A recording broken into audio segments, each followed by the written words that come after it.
বিয়ের পূর্বে কোন মেয়ের সাথে কথা বলবি না, খবরদার, তোর যোগ্যতা নেই ওর সাথে কথা বলার। তুই কে রে? বামন হয়ে চাঁদের দিকে হাত বাড়াবি না। আমার বোনরা চাঁদ, ওয়াল্লাহি যেদিন ইসলামী শাসন আসবে, যেদিন ইমাম মেহেদী আসবে, যেদিন ঈসা আলাইহিস সালাম আবার আসবে, ওনার বোনদের উপর যারা হাত দেবে উনি হাত কেটে ফেলবে। তুই বামন হয়ে চাঁদের দিকে হাত বাড়াইস না। আমার বোনরা চাঁদ, ইসলাম মেয়েদেরকে চাঁদ বলেছে আর তোকে বামন বলেছে। বেটা তুই বেটা ছেঁড়া খাতায় শুয়ে লাখ টাকার স্বপ্ন দেখিস, বিয়ের আগে মেয়ের গায়ে হাত দিস? তোর সাহস কত? তোর সাহস কত? তুই জানিস না মুহাম্মদ সাল্লাল্লাহু আলাইহি সাল্লাম বলছে নেক স্ত্রী দুনিয়াতে যা আছে ওর চেয়ে বেশি উত্তম। তুই কি করে ওর গায়ে হাত দিস বিয়ের আগে? তোর সেই যোগ্যতা আছে বল?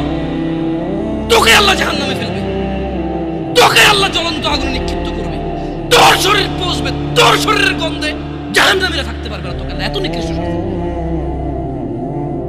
কেন? কারণ তুই এত বড় জঘন্য কাজে লিপ্ত হয়েছিস। আমারে বুঝাস না মেয়েরা খারাপ, মেয়েরা খারাপ। আমি তো এত খারাপ দেখি না, তুই কোথায় তো খারাপ দেখিস? আমি তো দেখি তুই বেটা টেনে পড়িস মাত্র। তোকে আমি ছোট করে দেখছি না বেটা। তুমি বের হও, ছবি পাঠা নাহলে হাত কেটে ফেলবো আমি। দেখো আমি বিষের বোতল নিয়ে আসি, ছবি পাঠাও। তুই বেটা আমার বোনটাকে বেটা ফুসলেছিস বেটা। ফাজিল, মেয়েরা খারাপ, মেয়েদের খারাপের কারণে দুনিয়া। তুই কে রে? তুই কি মেয়েরা খারাপ?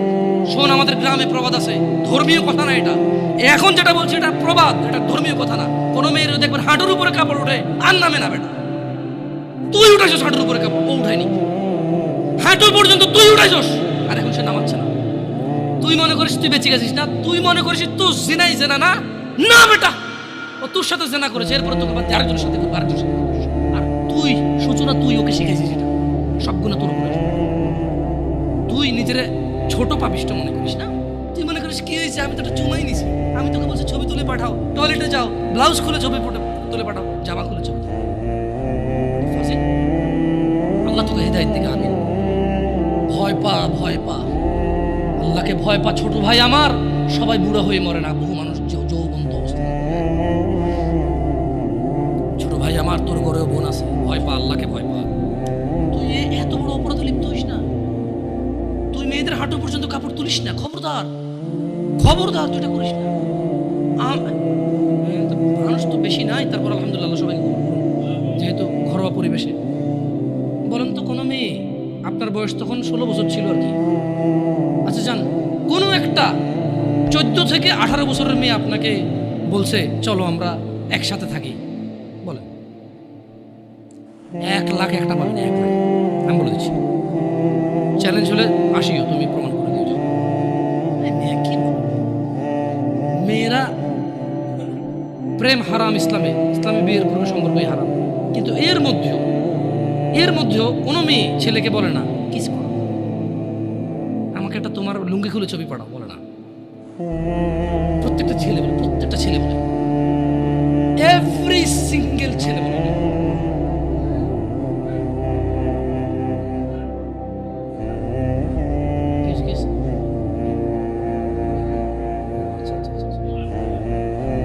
ঠিক আছে, বন্ধ করবো, জানো না, মানুষকে কষ্ট দিয়ে না,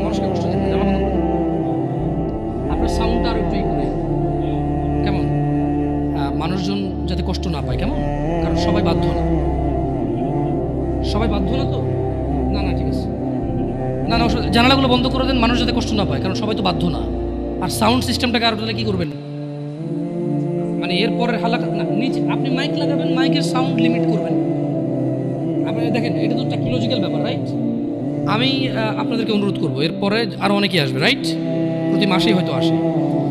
আপনাদের যেখানে যারা বসে সংশ্লিষ্ট ওই এরিয়াতে যাতে সাউন্ডটা সীমাবদ্ধ থাকে।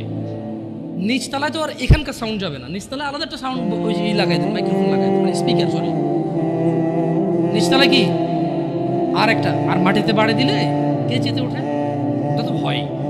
যাই হোক, তো তোমরা এই অন্যায়টা করবা না। আর যদি তোমাদের মনে হয় যে না, তোমাদেরকে কোনো 16 বছরের 17 বছরের যুবতী